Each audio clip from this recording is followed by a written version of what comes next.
मित्रांनो नमस्कार। आज सकाळीच एक दुःखद घटना कानावर आली की तेजेवाडी तालुका जुन्नर जिल्हा पुणे येथे एका 9 वर्षाच्या चिमुरड्याचा बिबट्याच्या प्राणघातक हल्ल्यामध्ये मृत्यू झाला। खरंच खूप दुःखद अशी घटना घडलेली आहे आणि त्या चिमुरड्याच्या आत्म्यास चिरशांती लाभो ही ईश्वरचरणी प्रार्थना। मित्रांनो, नेमकं निसर्गात चाललंय काय, मानव नेमका करतोय काय आणि प्राण्यांच्या बाबतीत नेमकं होतंय काय?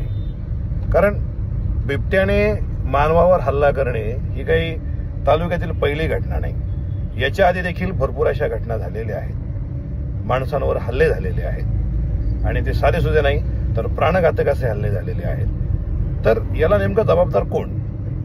आपल्या तालुक्यामध्ये शेतीचं प्रमाण जास्त आहे, त्यातल्या त्यात ऊसाची शेती भरपूर प्रमाणामध्ये आहे, पाणी मुबलक प्रमाणामध्ये आहे, त्यामुळे बिबट्याला योग्य असे वातावरण तिथे मिळते आणि त्याचबरोबर काही कुत्रे असतील, शेळ्या असतील, मेंढ्या असतील त्या देखील त्याला भक्ष्य म्हणून खायला मिळतात, म्हणून बिबट्या तिथे आहे। आता ही एक निसर्ग साखळी आहे, अन्न साखळी आहे, त्याच्या विरुद्ध तर आपण जाऊ शकत नाही। पण हे नेमकं झालं कसं आणि हे व्हायची कारणं काय? तर मित्रांनो, आत्ता हा जो काही व्हिडिओ बनतोय बरोबर 12 नोव्हेंबर 2022 रोजी पहाटे 4 वाजता मी प्रवासाला निघालो होतो। त्याच वेळेस बरोबर माझ्या गाडीसमोर बिबट्या आला होता। तर मी त्याचा व्हिडिओ देखील पाठवला होता, बातम्यांमध्ये देखील ही गोष्ट आली होती, मीडियाने त्याची दखल घेतली होती, तिथपर्यंत गोष्टी गेल्या। त्यानंतर दुसऱ्या दिवशी मी ग्रामपंचायतमध्ये अर्ज दिला की बिबट्याचा प्रादुर्भाव वाढलेला आहे, बिबट्या जेरबंद करण्यासाठी पिंजरा देण्यात यावा। तर ग्रामपंचायतने आजपर्यंत तो अर्ज स्वीकारून वन खात्याला कळवलं आहे का किंवा त्यानंतर कुठला पिंजरा बसवला आहे का ह्या बाबतीत काही माहिती नाही। कदाचित बसवला नसेल, आज जर बसवला असता, जेथे ही घटना घडली त्याच्या आजूबाजूला खूप स्थानिक लोकांनी देखील पाहिलेलं आहे की बिबट्या रात्रीच्या वेळेस तिथे येतो, बऱ्याच जणांना बिबट्या दिसलेला आहे।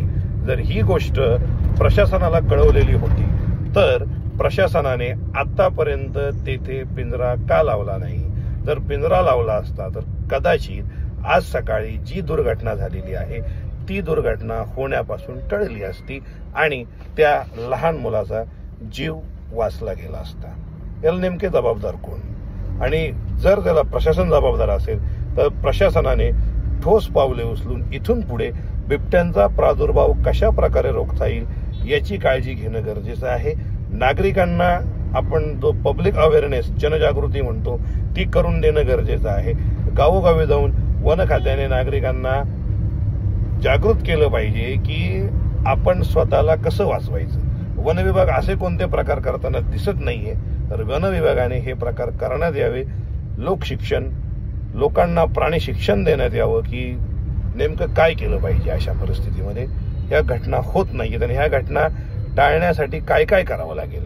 वारंवार या घटना होत आहेत, म्हणजे घटना होत नाहीत मग अशी म्हणालो त्या कुठल्या होत नाहीत की वन खातं जनजागृती करत नाही, तर वन खात्याने जनजागृती करणं गरजेचं आहे। आणि तरी देखील माझं सर्वांना सांगणं आहे की ज्या वेळेस उजेड कमी असतो अशा वेळेस शक्यतो एकट्याने बाहेर पडू नका। जर बाहेर पडण्याची वेळ आली तर हातामध्ये एखादी काठी ठेवा, लाईट ठेवा।